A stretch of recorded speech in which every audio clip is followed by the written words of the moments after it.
Hi hello అందరికీ నమస్కారం. నా పేరు భాస్కర్ రావు. ఈ రోజు మనం మాట్లాడుకోబోయేది పలాస నియోజకవర్గం ఉద్యానంలో నిర్మించబోతున్న కార్గో ఎయిర్పోర్ట్ కోసం. కార్గో ఎయిర్పోర్ట్ కోసం మాట్లాడే ముందు మీకు రెండు విషయాలు తెలియజేయాలనుకుంటున్నాను. దయచేసి ఈ వీడియోని చివరి వరకు చూడండి. ముఖ్యంగా ఈ ఉద్యాన ప్రాంతంలో లేకపోతే శ్రీకాకుళం జిల్లాలో బార్వా బీచ్ ని సందర్శించిన ప్రతి ఒక్కరికి ఈ విషయం పైన అవగాహన ఉంటుంది.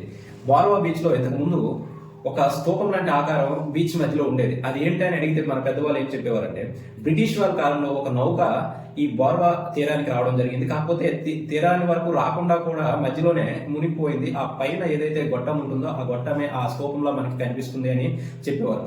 ఒకవేళ ఆ నౌక గాని తీరానికి గాని చేరుకుని ఉంటే ఈ రోజు విశాఖపట్నంలో ఉన్న నౌకాశ్రయమే బార్వాలో మనకు ఉండేది. బారువాలో నౌకాశ్రయం ఏర్పడి ఉంటే ఈ రోజు విశాఖ మహానగరం ఎలాగైతే అభివృద్ధి చెందిందో మన ప్రాంతం కూడా అలానే అభివృద్ధి చెంది మన జీవితాలు కూడా బాగుండేవి. మనపోతే ఇంకో విషయం, ఈ కాలంలో పలాస నియోజకవర్గం వజ్రపుత్తూరు మండలంలో భావనపాడు పోర్టు ప్రభుత్వం నిర్మించడానికి ముందుకొచ్చింది. కానీ అక్కడ పరిస్థితుల వలన అది కాస్త టెక్కల్ నియోజకవర్గం మోర్పేటకు తరలిపోయింది.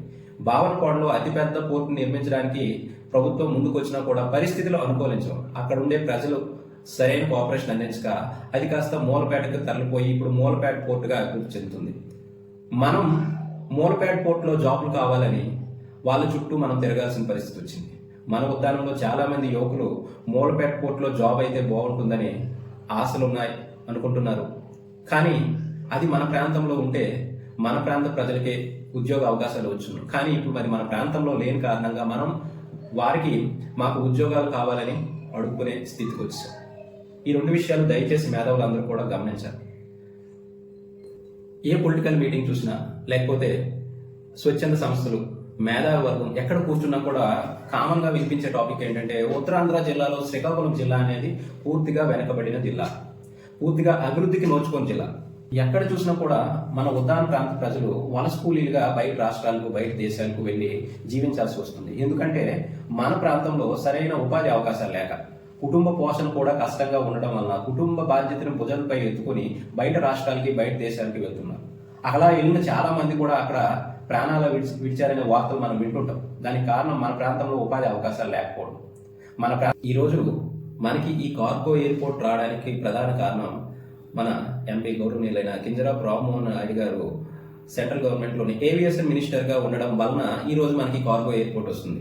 దాంతో పాటు ఎమ్మెల్యే గారు శ్రీమతి శిరీష గారు ఎంతో క్రమాలు జరగాలి, ఈ ప్రాంత ప్రజలకు ఉపయోగపడే ఉపాధి కల్పించే ఏమైనా కావాలనే ఒక ప్రపోజల్ పెట్టినప్పుడు కార్గో ఎయిర్పోర్ట్ అయితే బాగుంటుందని, ఇక్కడ కార్గో ఎయిర్పోర్ట్ నిర్మిస్తే ప్రజలకు ఎంతగానో ఉపయోగపడుతుంది. ఎందుకంటే కార్గో ఎయిర్పోర్ట్ అనేది ఇంపోర్ట్ ఎక్స్పోర్ట్ కు ఉపయోగపడుతుంది. మనం పోర్ట్ నుండి ఈ కార్గో ఎయిర్పోర్ట్ కి కనెక్టివిటీ ఒకటి ఉంటుంది.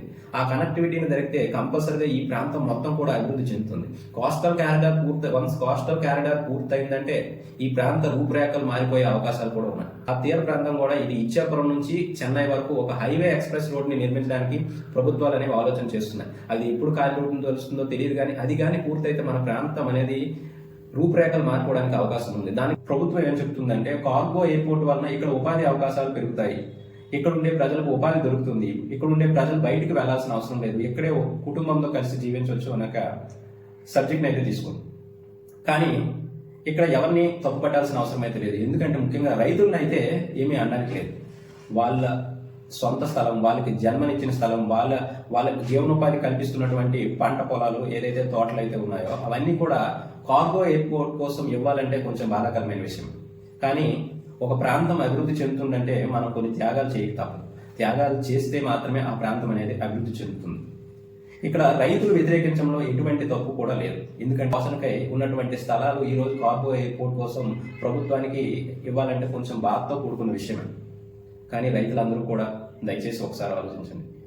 కానీ మేధావి వర్గం వారితో పాటు ఉండి వారిని ఎడ్యుకేట్ చేయాల్సింది పోయి అక్కడేదో తప్పు జరుగుతుంది, అక్కడేదో అన్యాయం జరుగుతుంది అనే ఒక ఉద్దేశాన్ని క్రియేట్ చేసి దానికి మరింత నెగిటివిటీని స్ప్రెడ్ చేయడానికి చూస్తున్నారు.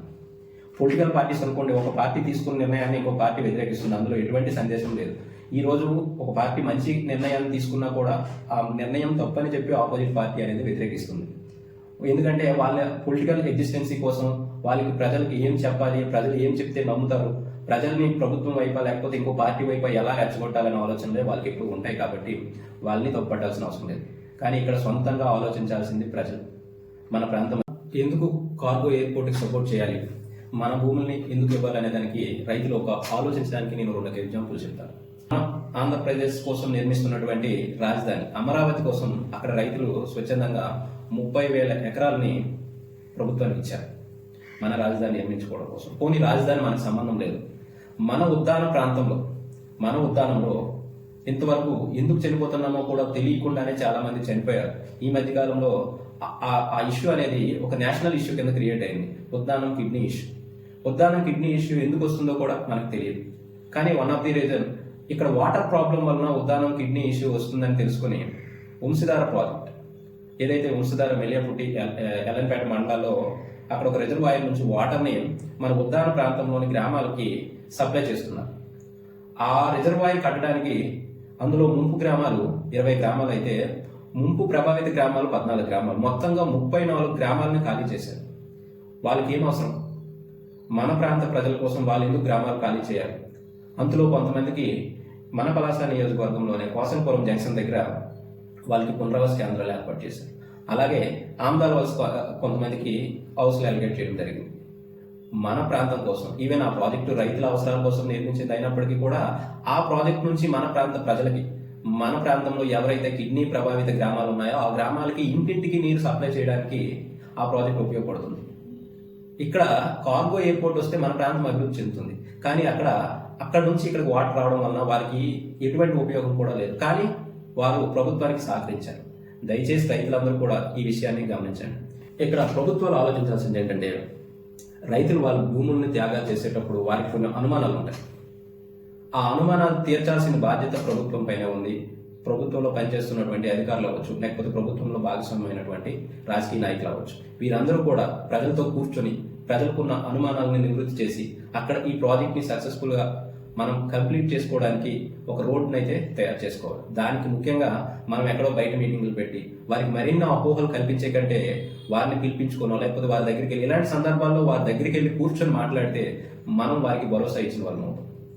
ఎంతోమంది మేధావర్గం ఉన్నారు, ప్రభుత్వంలో భాగస్వామ్యమైన వాళ్ళు ఉన్నారు, అలాగే ప్రభుత్వాన్ని నడిపిస్తున్నటువంటి వ్యవస్థలు ఉన్నాయి. వీరందరూ కూడా ప్రజలతో కూర్చొని ప్రజలతో మాట్లాడి వారికి ఒక నమ్మకాన్ని కలిగించి వారి యొక్క కోరికలు ఏంటనేది తెలుసుకొని మనం ఒక పని చేస్తున్నామంటే మనకేమొస్తుందని కూడా ఆలోచన ఉంటుంది. ఈరోజు ఒక ప్రాంతం కోసం ఆ గ్రామ రైతులు వారి భూములను త్యాగాలు చేసేటప్పుడు మా కుటుంబాలకి ఏంటి, మాకేంటి లాభం అనే ఒక క్వశ్చన్ కూడా ఉంటుంది. అలాంటివి ఏమైనా ఉంటే వాటి నుంచి స్వానుకూలంగా తీసుకొని వారికి ఒక నమ్మకాన్ని కలిగించి ఆ నమ్మకాన్ని నిలబెట్టుకునే విధంగా మనం పనిచేస్తే తప్పకుండా రైతులందరూ కూడా సహకరిస్తారని నా నమ్మకం. ప్రభుత్వాలు లేకపోతే వీరందరూ కూడా అలాంటి ఆలోచన చేయాలని మనస్ఫూర్తిగా కోరుకుంటున్నాను.